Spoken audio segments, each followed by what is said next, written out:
you've mentioned many times during this postseason, you've been waiting 7 years to get back to the stage. How does it feel, and especially coming off the way things went last year, after you got to Dallas? It feels great, man.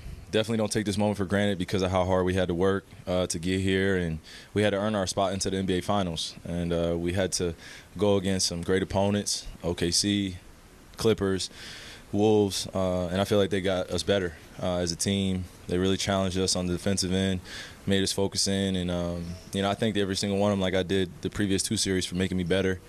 And it has been 7 long years, but it's also felt like the right amount of time, in order to reward myself, be in the locker room with my teammates and enjoying it. A long time coming, so we are going to enjoy this, but we obviously know this is just a pit stop in the journey, and we got to get ready for that court turning gold, as I like to say. The shoes turn gold, the jerseys turn gold, and as a kid, that's what you dream of, getting to is the finals and being able to play against the best of the best with the whole world watching.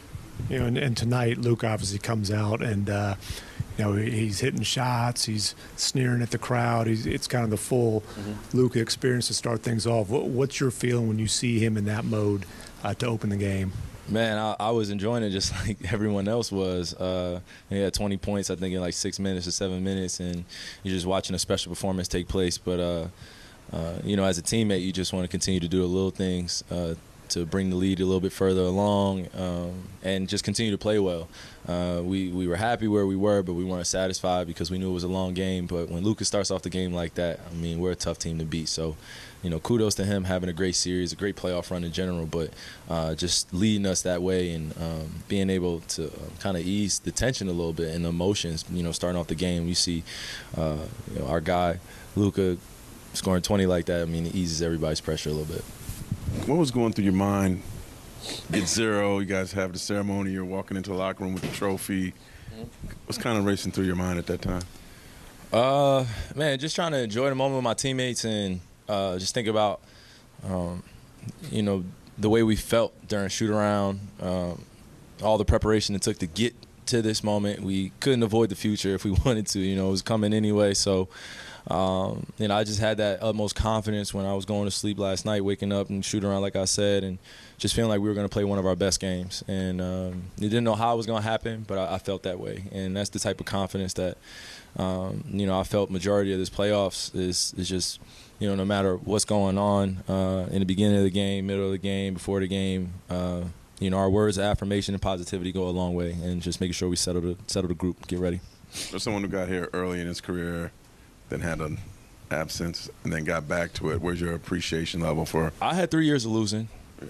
Yeah, I had 3 years of losing in Cleveland, as people like to remind me of, where I did nothing without certain guys on the team. So, I like to relish in those challenges because when you are a young player, you do take it for granted to a certain degree.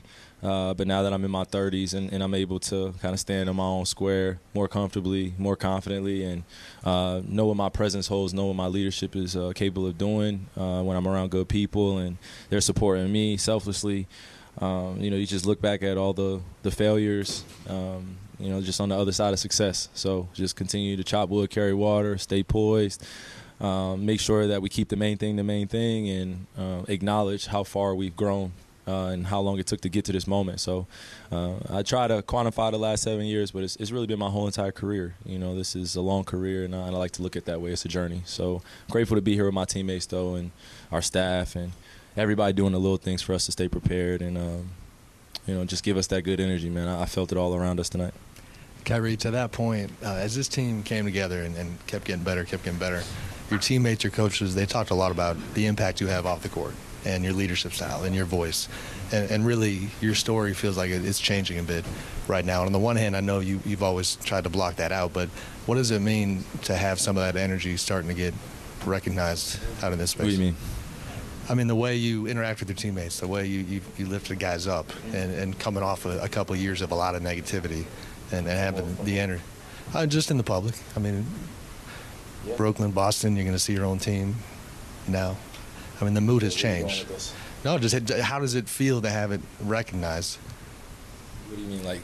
Recognized for what? The way that you're impacting the team. Oh, okay. Positive No, way. I'm sorry. I just was trying to figure out where you. No, I think I'm grateful because it was an easy road, and I was able to grow as a person way beyond, as quick as I was growing as a player. And when you're in a professional environment such as this, and you can only be judged by your on-court performances and what people say off the court, and they don't know who you are, I think that's a little unfair.